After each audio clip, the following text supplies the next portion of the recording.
guys, here come the Dollies. They got fresh sinkers, hot coffee, and the sweetest smile.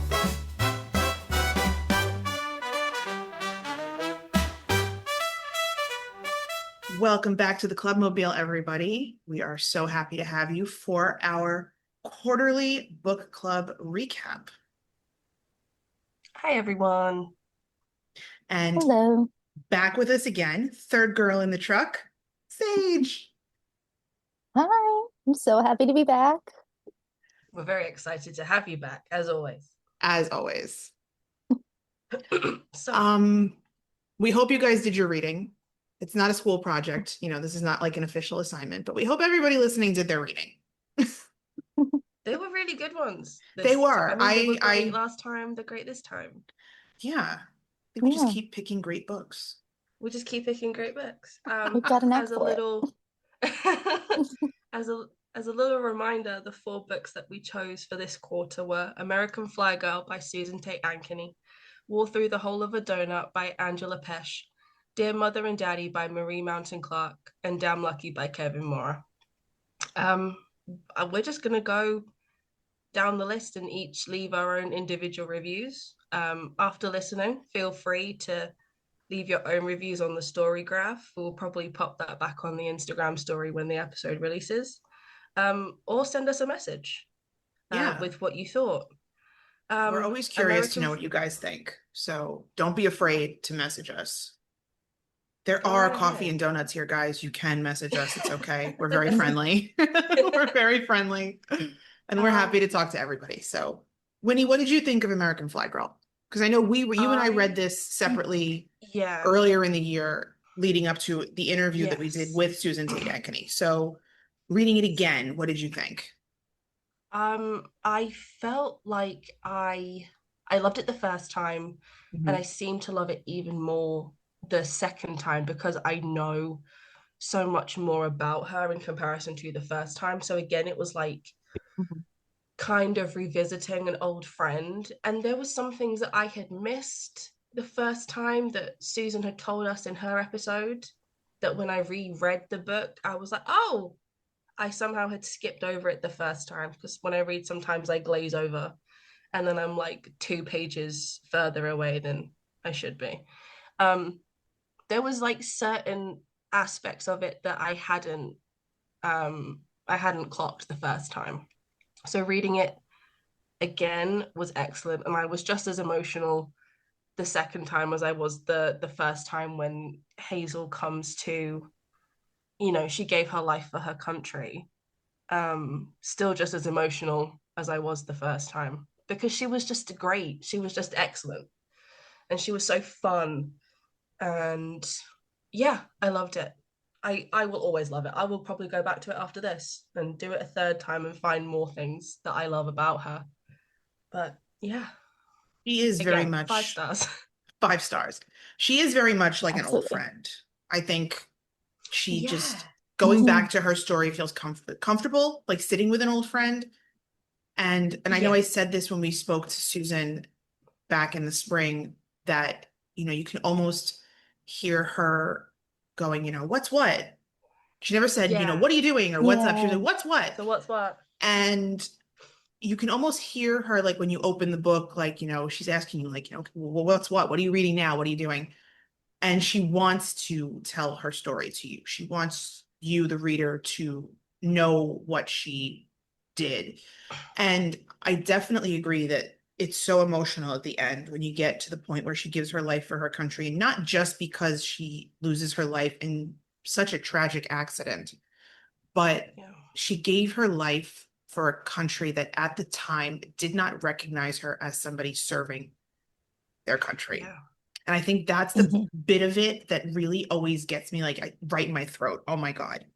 Because to these women, right, to the WASP, they were serving their country. They were trained by the Army Air Force. They were civilian pilots under the US Army Air Force umbrella, but the Army Air Force never recognized them as true military.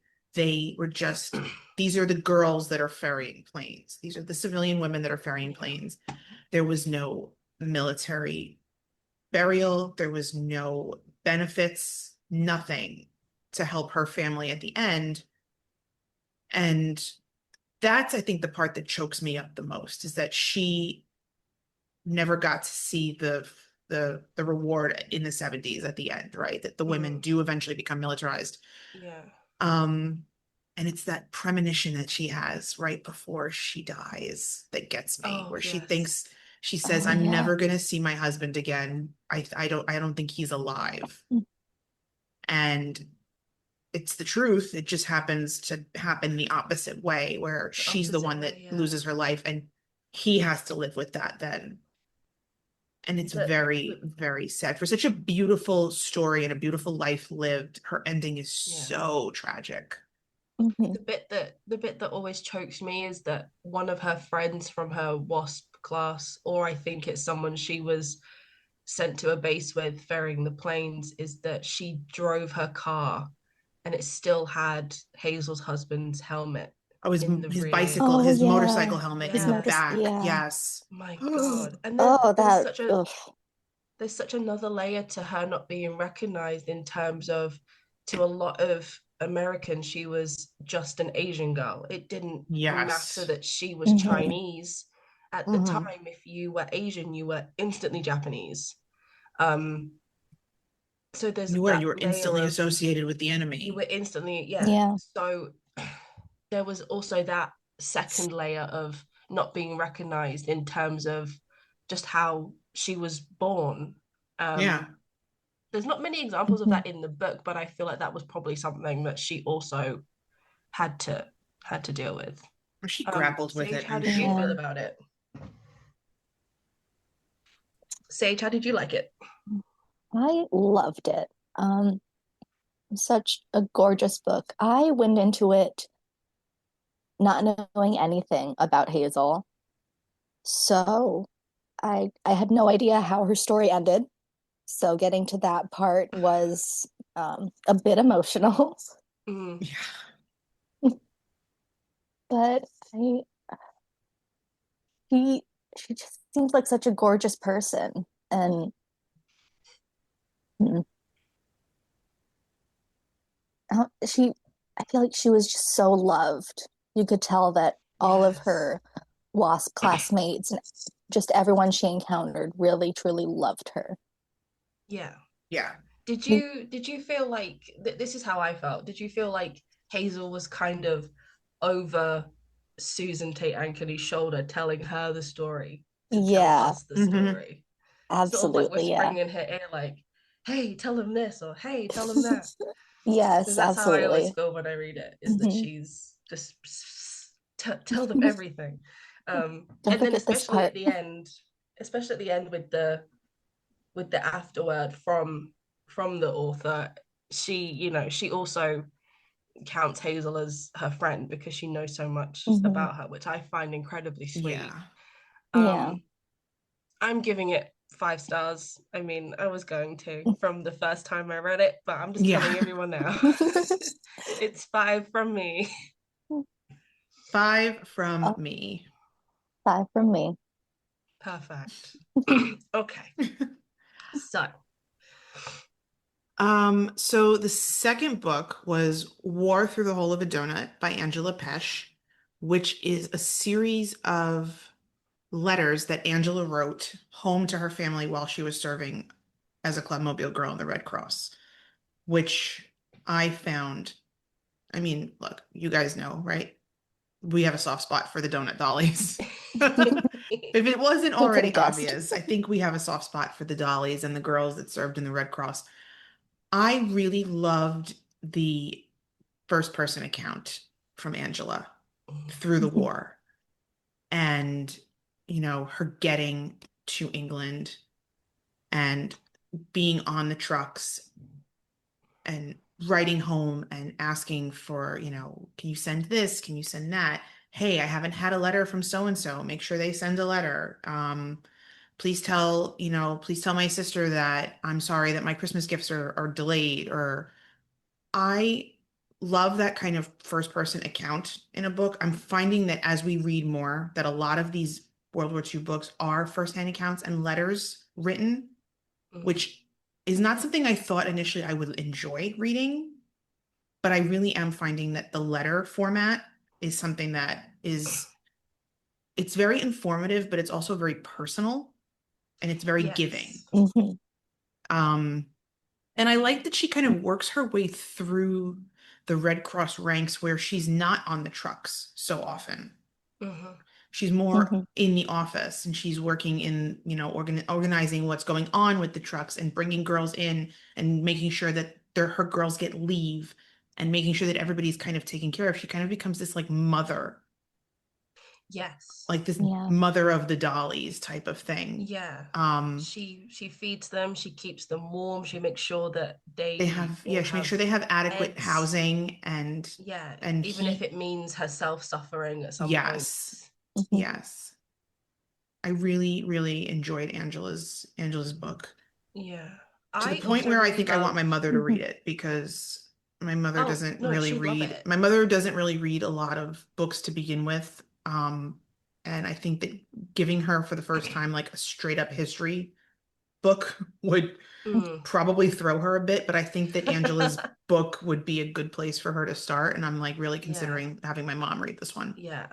I love what you Mhm. said about the letter writing format Mhm. because I feel like again it's so personal and informative, but it makes something so tragic happening around them somehow seem normal because they can't really tell their families anything. Anything they say about it is going to be redacted. Yeah. And even if it was not redacted, they wouldn't have put it in the book, even X amount of years later. Yeah. Yeah. So it's very much like, oh, I'm here in France. I can't tell you anything. Can you please send me some socks? Yeah. Or like, I Yeah. drove the Clubmobile today in a convoy. It was really fun. I can't tell you where I am though, but I'm in this house that has no fireplace and I'm shivering. But don't worry about me, worry about yourselves. And Yeah. it's sort of like not avoidance, it's sort of she's trying to make things as normal as possible. Like, this is a normal routine for us Yeah. This is in our this life Yeah. space now. currently, but I can't tell you what's happening because I will get in trouble or you will get in trouble. Right. Um, it's the normality that always struck me. Mm. And then, yeah, she becomes Yeah. very, very Mother Goose in terms of I'm picking up all these girls, some of them are homesick. And I feel really bad for them, but also get on with it. You signed up, we're all here. Mhm. Right. You've got a Um, job to do. we've got a job to do, you'll be fine. Um, and then yeah, sort of sacrificing her own comfort for these new girls as well. And I Mhm. remember one quote that stuck out was like she said, I'm so busy, which I did not expect. I'm so busy, I'm kept busy, and I didn't expect that to happen. It's something Yeah. along those lines that really stuck out. um and I kind of thought, what did you think you were going to be doing? Did you think it was just going to be a, Yeah. I you know liked that we put it in this rotation after last quarter having Goodnight Irene Yeah. oh because god, yeah. Goodnight Irene was a fictional telling of a true story, right? The author Mm, took his mother's story and turned it into this beautiful story of war and friendship and heartbreak. Mhm. And for anybody who might have missed our review of Goodnight Irene, I'll recap it for you real quick. It left the three of us in tears. I think Um, even on the episode we were sniveling, I so think we might have that's been how Yeah. crying a bad little bit on that the episode. was. So, if you need a good cry, I highly recommend picking it up. Read that. But I liked that we got this kind of fictional twist on a true story last time, whereas now we get to see the actual true story. Yeah, And it was nice to Mhm. compare and say, oh wow, okay, then that was in Goodnight Irene, and they really did do yeah, this, and they really were driving in a convoy, and the women really were driving the clubmobiles themselves. They had drivers when they were stationed in England. So when they were ooh, stationed in these manors or in a wing of what you might think of like a flag house type situation, they would have a male driver pick them up and drive them to the 92nd or the 95th or wherever, And then he would take them home, and then he would, they would go to their dances and stuff at the officers' clubs. But once these women were in France, right? Once they landed after the invasion, these girls were behind the wheel. And she really Mm, details that, she went for driving Mhm. lessons. She's like, I went for my driving lesson today, and the truck is really big, but I did really great. And that's all she can tell. That's all she can say. she can't Can't say say anything else, where, so she can't can't Yeah. say say what where she is or can't say nothing. what she's driving. Just went for my driving lesson. The truck is really big. And they were. Yeah, The buses were really, those Clubmobiles They were were big. big. huge, They yeah. were converted And buses. everything was so concise and Mm-hmm. so it was so easy to read. Yes. Um, Yeah. I really liked it. I liked that it was long enough that it wasn't too short. Does that make sense? It was long enough so Mhm. that you weren't like, Yeah. oh, that's how it ends. Right. Um, It wasn't one of those books where you're like, oh my God, it's like, I can tell we're at the it's end of the still war, but we're still going. going. It's Yeah. still going on. Which, Which I'm really glad that didn't happen with yeah, this. I was like, when is she leaving? When is she going home? What's happening now? it wasn't like word Um, salad. yeah. Sage, how did you feel about it? I really liked it. I don't read a ton of nonfiction, but when I do, it's normally stuff like this, a lot of like um letters and like Mm, personal Hmm. stories. And I really liked this because it felt like what's the word? It felt very humanizing, I guess. mm, Right. Because yeah. you hear we hear all these stories about like the Dollies and um I don't know, it felt like she's just a girl doing a job Yeah. and like still writing letters home and like can you send me socks and I need this and can this person send me a letter please? Like Mm, yes, she's doing this honestly very dangerous and very dangerous job, but also really she's just really hoping her Christmas gifts get home on time. yeah. And She's it's the still a fact that she girl. went, Yeah. yeah, Yeah. it's the fact that she went out to buy all that she had the thought to go and buy gifts for Christmas in the middle of this Yeah. awful time. And again, yeah, it's Yeah. so humanizing to think of she's thinking of others before herself. And I feel Hmm. like it carries on um throughout the whole book. Yeah. Hmm. Um yeah, I really loved it. I would give it 4.5, purely because I got lost sometimes and there was like a tiny bit of repetition in the letters towards the end because she had nothing to do because the war Yeah. was over and she was just stuck in Europe. Yeah. So it was like woke Yeah. up, started the fire, and then 2 days later it's the same, I would do the which same. isn't I would, her fault. right. I Yeah. would Yeah. say like 4.5 stars.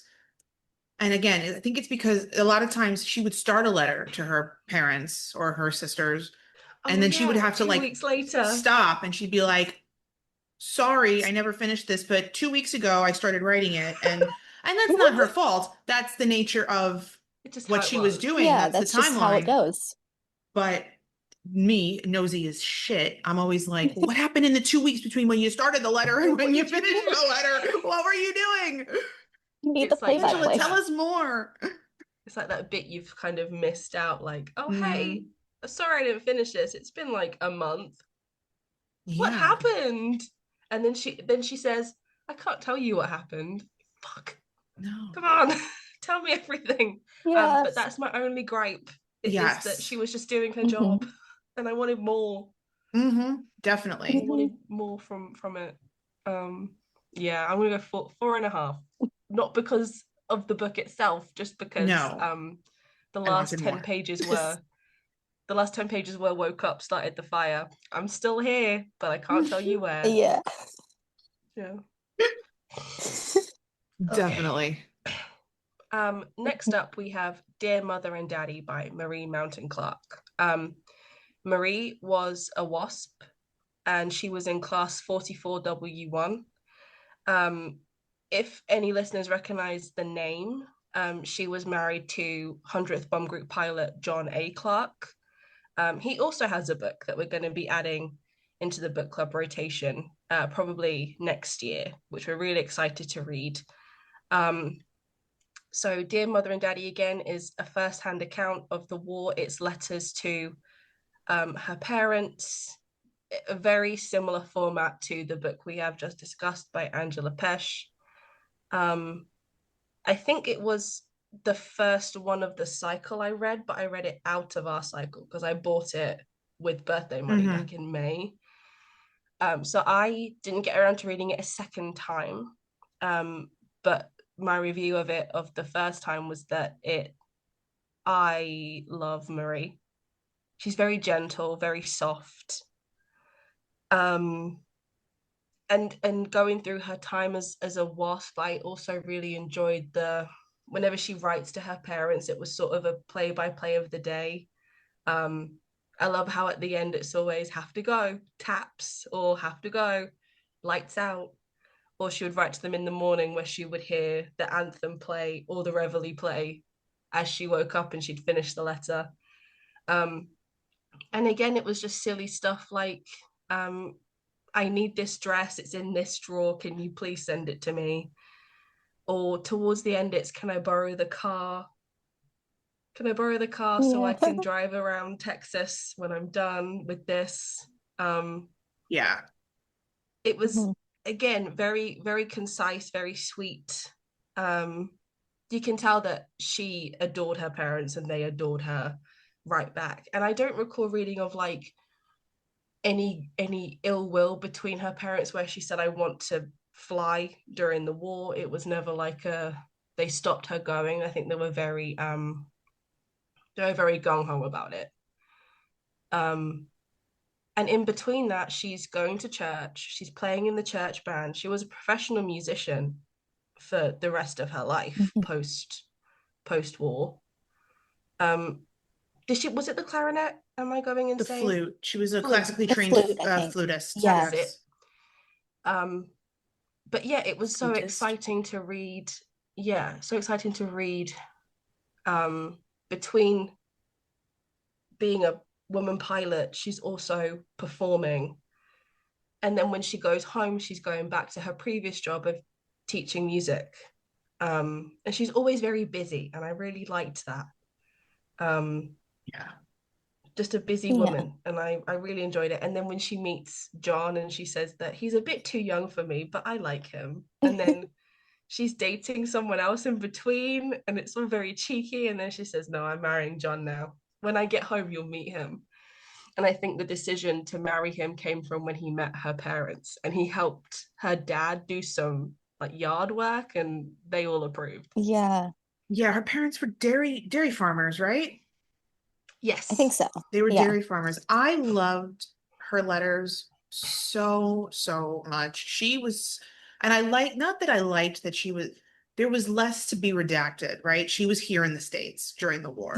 She was serving in the States. As much of she was able to tell her parents, I flew with Captain so-and-so, I trained with Lieutenant so-and-so, I was in the link trainer, I got checked out on this, because she was a civilian pilot first. She had her civilian license first. So she would do her Army check rides at Avenger Field, and then she'd have somebody do her civilian check ride as well so that she could maintain her civilian license after the war or throughout her training as well, which I loved. And she would detail all of it in her letters. And I loved, there was one that she ended, there's one letter that she ended where she was like, isn't this a silly letter? I'm so sleepy. Good night. Love me.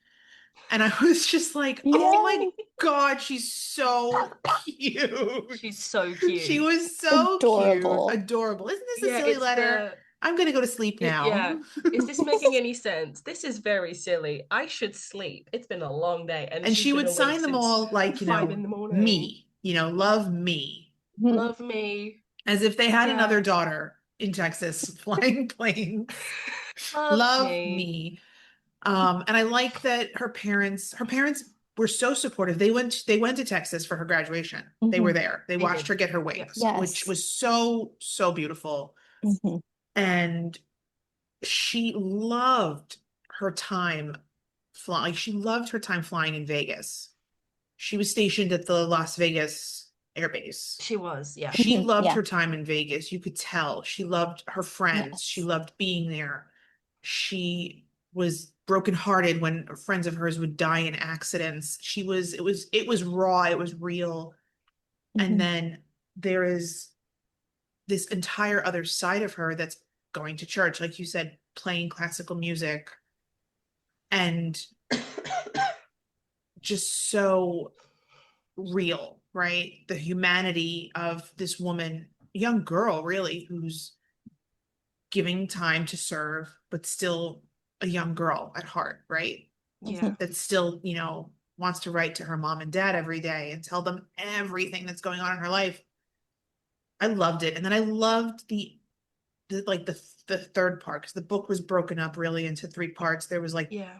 the history of her family and who her parents were and what they did, and then her letters, and then it was her post-war life, marrying John, becoming a music teacher, having children. Mhm. And they really went on, I think, every adventure possible, her and John. Yet they moved Yeah. everywhere They because lived he wanted to everywhere. go They to moved certain. everywhere. Yeah, that What must a have been so life, exciting. right? Yeah, What an adventure. absolutely. Yeah, Yeah. definitely. Sage, what did you think? Uh, I really love this one. Again, another very humanizing. But I love the letters. I love getting to just like hear a girl ramble about her day. And oh, by the way, can you send me this dress? Yeah, Yeah. it's hung up on the third hanger on the left. She's so specific She about knew where Yes. everything everything was. Everything. was. And Couldn't be It me. just took records, all she the. would Couldn't be make her me. parents send her records to play in her barracks. Oh yes. Send me this Yes. record. It's the fourth from the left on the second shelf. And it was like, girl, How did you remember that? Like, Look at you. what are we doing what? here? She's very sweet, and Yes. it's something that her daughter is extremely proud of. Hmm. And yeah, it's just, again, it's one of those books that I feel like it stays with you because, again, they become like a friend. Even though they're Yeah. writing to their parents, you're like, wait, this is for me, and you decided Yeah. to share this with Mm-hmm. me. It's very personal, Mm. and it kind of feels like you're their friend. It's Yeah, very sweet. It does. exactly. It does. And there's never any cattiness in her letters. She doesn't ever speak ill of anybody that she's like in a group with, or she's flying with, Hmm. or anyone that trained her. No. um Yeah. I think there's a small part where she says, I do not like them, but it's more that I don't like the way this man is teaching me because I know how to do it. Yeah. Yes. She was Like, I think so it was, smart. yes, like I, everyone else had to do physics, didn't they? And she just flew yeah. through it, no pun I intended. all those like there were like a few letters where she was like, "Oh, we have to take this test in like our math class today or something." Yeah. And she's like, "Oh, I finished it in like 10 minutes. I was the And then I first one could done." leave, and I took a Yeah. Yeah. nap. Wasn't Like, there okay, one where girl. she got like another cheeky, right? Another moment that was like Marie was super cheeky, but she was so adorable, where she got like a 98 or a 99 on something, and she goes, "Guess I'm not perfect anymore." Yeah, she Yes. doesn't. That She was didn't so get a cute. hundred. I I didn't think get a it's hundred. on like Guess I'm not some. perfect anymore. And it was like, no, you are still, I would say, You can kind of see her face as she's writing it, where she's like, "Oh, guess I'm yeah. not cheeky anymore. I guess She I'm was not perfect so anymore." beautiful too.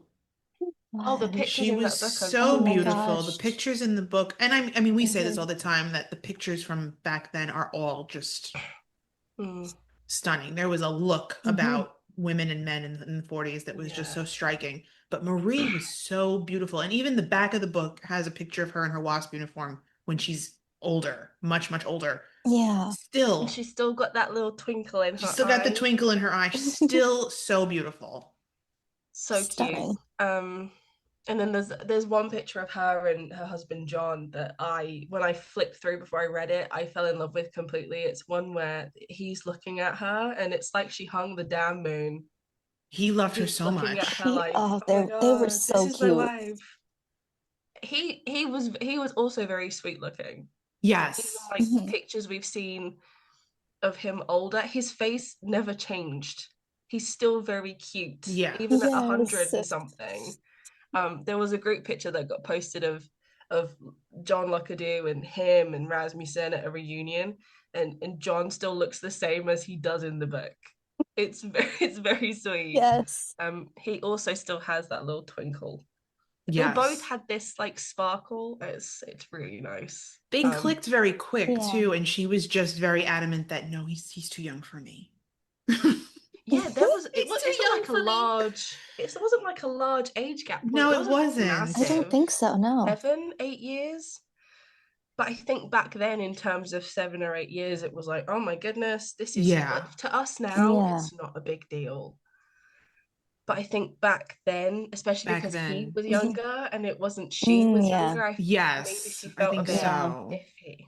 But But I'm you glad she can't, got over it because they were love is perfect, love, didn't right? we? Hmm. Yeah. She got over it, yeah.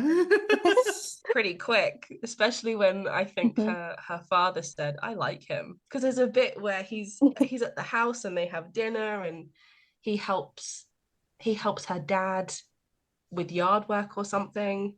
Yes. And Yeah.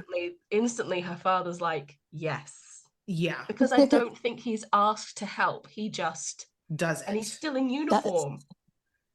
He's still in uniform and he goes outside and helps and mhm. doesn't care that he gets a bit dirty. And his her dad said yes, Yeah. Yeah. absolutely, love that. Men out there, if you're listening, we shouldn't have to ask you to help. You shouldn't have to ask Yeah. anyone for help.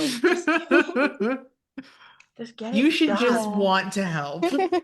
Yeah, Mhm. and it's such Yeah. it's such a like such a beautiful book as a Hmm. book. Like the pages are so Oh, it's a beautiful Yes. It's beautiful book. The gorgeous. and the inside cover cover is is that wasp blue. Santiago blue. It's the wasp Yeah. uniform blue. Hmm. Yeah. Um, and the pages are very glossy. I remember thinking I was going to take it with me to the beach and read it on my vacation. And then I was like, No, these it's pages gonna are get wet. so like glossy and like sturdy and thick that like the Hmm. salt air and like any kind of suntan lotion is going to destroy this book, and I'll take something else with me.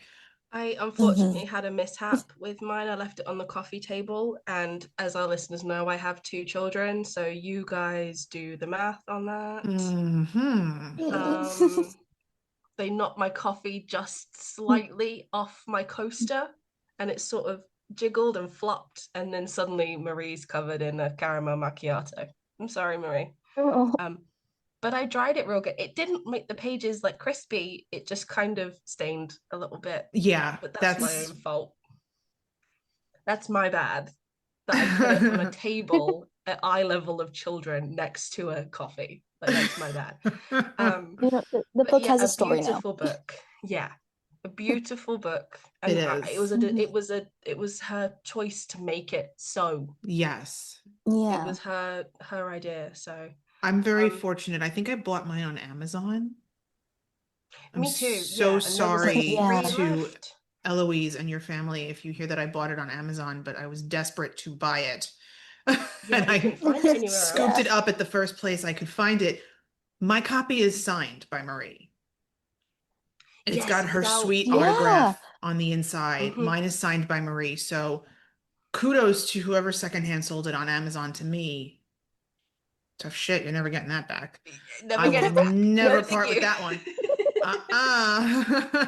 But Absolutely not. I remember opening it and immediately calling Winnie, and I was like, what does the inside of your book look like? And you were like, it looks Blank. like Looks blank. like What do a you mean? What cover. does the inside of my book look like? I said, is it signed by Marie? No, is No yours? dog. Yes. And it wasn't like specifically stated in the description either, so it was a No. surprise for Yeah. It both was of just us. very just in a silver Sharpie, Marie Mountain Clark on the inside. It's so cute. It's Oh, It's so it's cute. adorable. gorgeous. So, Um, 5 stars for Marie. yeah, again, it's another one that's five. Yeah. 5 stars. Um, Yeah. Next up we have Damn Lucky by Kevin Moore.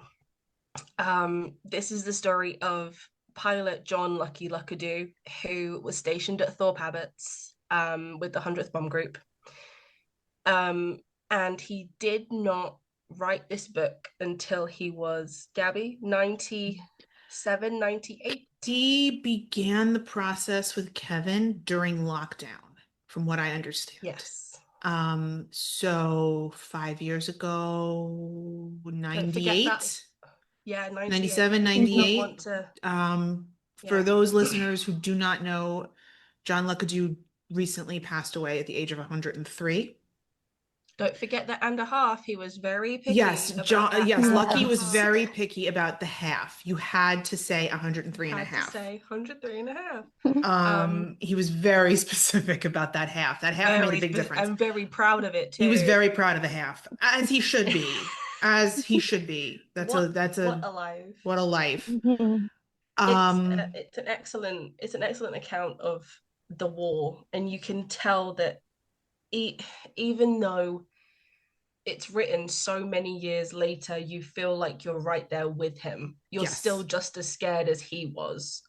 You're still just as, I think he was kind of peeved off a lot of the time, especially when they landed Sonny, their fort, on a farm to go visit Glenn Dye's wife and his Oh, son. yes. And I think he was especially peeved during the time when he had to fly single-handedly in a B-17 to Greenland because Glenn Dye was otherwise occupied. He was, yes. And very sleepy. So I think it's a mixture of he's terrified and he's also pissed off. Especially that moment where the command pilot flew with Dye's group and Lucky got stuffed down in the tail. Oh, And he was yeah. like, I'm not, he was 6'5", 6'5", and he was very adamantly, I am not a tail gunner.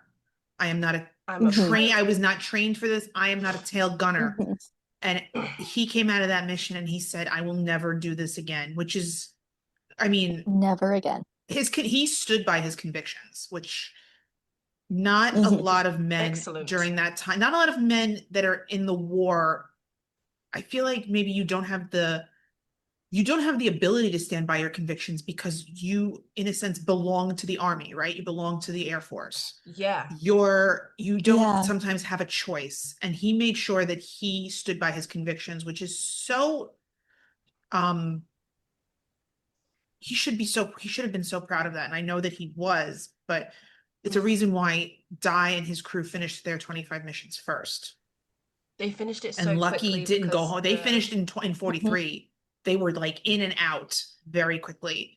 And Lucky didn't go within home until like 3 44. months or something. Like within 3 months. And Lucky flew his 25th mission on February 13th, 1944. And I will never forget the date because February 13th is my birthday.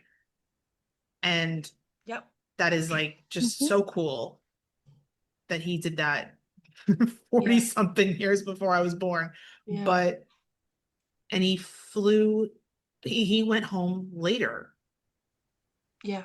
And they gave him the option too. You know, you could stay, be a command pilot, be up in operations for longer. And he said, I survived, I made it, I'm going home. He survived, he made it, and I feel like he wanted to go home because his best friend did not. His best friend Sully was in the Royal Canadian Air Force, and he enlisted right after Pearl Harbor. Lucky was going to follow along with his best friend Sully, but unfortunately Lucky's parents would not sign off on the permission slip. Wasn't he underage or something? You had to be 18 or 19 to join the Canadian Army, the RAF. Yeah. And then they joined before Pearl Harbor. Yes. So Sully signed up before Pearl Harbor, and Lucky was going to go with him. They wanted to be fighter pilots. And Sully's mother signed the slip, even though she was sending her only son off to war, and Lucky's parents would not. So he waited until Pearl Harbor and then when Pearl Harbor happened, he joined the Air Force. Because he didn't need to have permission. At that point, you didn't need permission. And at that point, it was your duty, right? It was your duty as an able-bodied man to join any division of the armed forces. There's that part where he goes to visit Sully, and as he's coming onto base, he He's landing in a sees, B-17, right? Yes. yeah, he Yeah. sees this wreckage, and he's like, I wonder what happened there. And then he goes to ask for Sully, and it's like, unfortunately, Sully, was killed in action or killed on a practice flight or something. It And wasn't the even a wreckage that, mission. Yeah. yeah, the wreckage that he saw was his friend's wreckage. Oh. Uh, And then him going home to go visit Sully's mother, and she closes the door on him, and he never saw her again. She wanted her son, what's the word? Repatriated to the Yes. States. And Yeah. at the time, he couldn't do it. The Couldn't war do was it, still no. on, and the war was still on, and Lucky tried to explain that to her. I really have I can't, I have no juice, right? I have no juice here. But at the end of the day, when Lucky went back to England as an older man, he visited Sully's grave and brought dirt from Sully's grave to Sully's mother's grave. Yeah. Oh my Oh, God. and said, now Gosh. my friend can rest in Tennessee. Oh. Mm-hmm. Yep. Yeah. Yep. Killed Mm. me. It's I have it the was utmost so good. respect for Lucky. He Yeah. is just, Yeah. he was just, I'm not used to using was in the past tense. Yeah, not yet. He was a kind and beautiful soul, and you can see Hmm. that in the way Kevin writes this book. He doesn't Yes. leave out any of Lucky's humanity. Yes, he was a soldier. Mhm. Yes, he was a pilot, and he was doing this absolutely grueling job, but he maintained his humanity. And that's just something that you don't see a lot in the war, humanity. No, it was kind Yeah. of for a lot of them, it was very cut and dry, and I Mhm. did it, and I'm going home. Yes. Whereas I feel like Lucky kind of grappled with it as it happened rather than afterwards. Yes. He grappled with it as it took Yeah, place and then said, absolutely. move on to the next one. Hmm. Sage, how did you feel about it? I thought it was another gorgeous story. Mhm. Um, I got the audiobook. Was So, it read by him um, or was it read by somebody else? um, the main story was read by someone else. The narrator was actually absolutely amazing. Mm, But the afterword was was read read by by him. Lucky, which Oh, I'm not gonna lie, when it switched to the afterword and I heard his voice, I got a little teary. got to pull over and like, okay. Yeah. Yeah. Yeah. Yes. But I I don't think I even have words to describe how I felt about this book. Because it's so It real was, and it felt yeah, so, even though it was written so many years after these events took place, it still feels Fresh. very recent and fresh. Yeah. He was sharp yeah, as a tack. Oh hmm, yes. yeah. He remembered The everything. detail that this book goes into Mhm. so Mm, many years after the fact is, yeah. And the fact that you get to the Bremen mission and it's split into three chapters and mhm, you feel like you're right there with him and he's so nervous because isn't it a replacement crew and he's the pilot and yeah, he's the Bremen's their first mission ever and Oh, ugh, it's split into three chapters because he covers what happened to everybody. he does. Because those are um his friends up there in the sky with him. yeah, mhm, and I love that it was spread out. I love that it wasn't like just one concise, yes, this happened, but this is what happened to me specifically. Yes. I love that yeah, he talked about everybody, um, which I Uh, found really, really nice. I specifically mhm, like that moment where he's he's flagged to go on what was initially supposed to be the first raid on Berlin. Yes. yeah, And um the CO of his group was supposed to go. Yeah. And then at the yes. 11th hour tells Lucky, you're going. And Lucky realizes that he's basically sending Lucky up on a death mission, right? This is a death run. Yeah. And I'm pulling myself out, even though this is my responsibility as CO. Forget it. I'm pulling Yeah. myself out and saving my own life, and I'll send somebody else to die. And Yeah. Lucky tells him, if I come Mhm. back from this, you better not be here, or I will kill you. Mm-hmm. Mhm. He was like, And I will do it because I have been asked to, and this is my orders, but you better not look me in the fucking you eye better not look when me I'm in the back. eye Yeah. ever again. Yeah. And again, the humanity of war is just Yes. so. A lot of men wouldn't, my CO said I have to do it, so I'm going to do it. Yeah. In he their was just head, they saying- might say, I don't want to do this, I don't want to do this. But Lucky Yeah. verbally says to him, he basically calls him out on it. You're skating out on your responsibilities. Mhm. Yeah. This should be you. Not me. War is war, death happens. Yeah. It's just how Yeah. it is. Yeah. After the war, Lucky worked really hard to give people on the home front recognition. There's a little part I would like to read and finish on. Okay. Now we can't cry.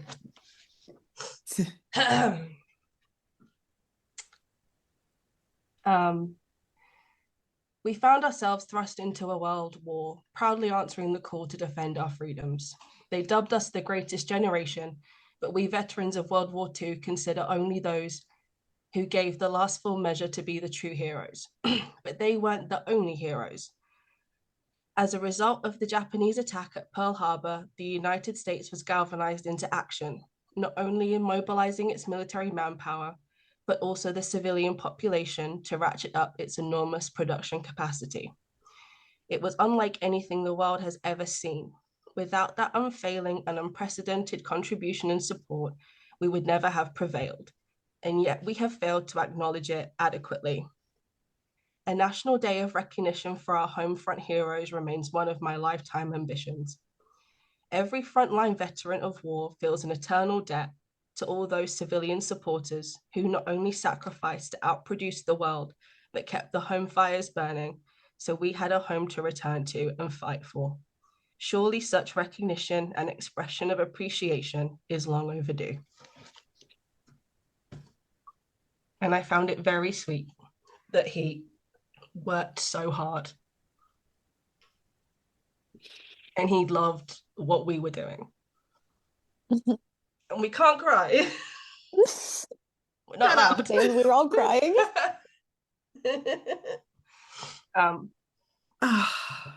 But yes, 5 stars as always. 5 stars for Absolutely. Lucky. Yes. 5 stars. Six stars for Lucky. 10 million stars. Every star for Lucky. It was my 3rd time reading it. I've read his book 3 times and Murphy's book 3 times, and I'm in rotation. I kind of save Croz's book for fun moments when I want to laugh. Because while Murphy's book is so serious, Mhm. and Lucky's book has a tiny bit of humor in it, if you want to giggle at someone constantly nervous, it's Harry Crosby. And yeah, I love that we have 3 separate accounts of the same time. Yeah. And they're so Yeah. vastly different because of the different experiences that all these men lived, even though they were all together living the same life at the same time. I'm very anxious to get to John Clark's book because now I want to see a 4th account of it, A right? 4th account, yeah. I want to get into that. I'm very Yeah. anxious to read his book as well. Yeah. But I we're think putting that in next year. we should, look for that in January, guys, probably. Yes. With that, do we want to drop the next 4 for the end of the year? Yes. Go ahead. So, the last 4 books for 2025 are, and again, please join us on Storygraph and leave us your reviews and read along with us. These will be the last 4 for this year. The Women with Silver Wings by our friend Dr. Kate Landeck. Our Mother's War by Emily Yellen, When I Think Back, The War Letters of Fitzy Pitts, and A Wing and a Prayer by Harry Crosby. We have been asked by the Crosby family that if you do purchase A Wing and a Prayer, please do your best to purchase it through the 100th Bomb Group Foundation and not through Amazon, because the proceeds from the book purchased through the 100th Bomb Group Foundation go directly to the upkeep and the maintenance of the foundation. And I believe the museum at Thorpe Abbott's as well. We are avid supporters of the 100th Bomb Group. Both Winnie and I are members of the foundation, so we do ask that if you can, please do. And I think I would say the same about Dear Mother and Daddy by Marie Mountain Clark. I believe that's also in there. And, yes, I think that is for sale as well at the PX. Yeah. If you can get and it from also them. Also her husband John's. I believe at some point they had them on like a joint thing. When you bought one, you got the other. And the same for Lucky. Yes, the same. Yes. So basically We've just any been- book that relates to the 100th Bomb Group, if you can purchase it from their PX and support the foundation, we ask that you do so. Spend your money wisely, guys. Yeah, it's a tiny bit more expensive. It's a but it tiny goes bit to more such a expensive, great- but it's doing good work. It's keeping memories alive and Yeah. allowing people to continue to do research and learn, and that's what it's all about, Yeah. is keeping these absolutely. memories alive. Mhm. Well, thank you guys so much for listening. We hope you enjoyed this quarter, and we hope that you join us for the next one, because it's always Sage, fun. thank you for coming back. Thank you guys for having me again. The This is official always book so much club fun. correspondent. We've got a title and a mug. Yes. I'm honored. Thank you guys for listening. Thanks, everybody. Thanks, everyone. Bye. Bye. Bye.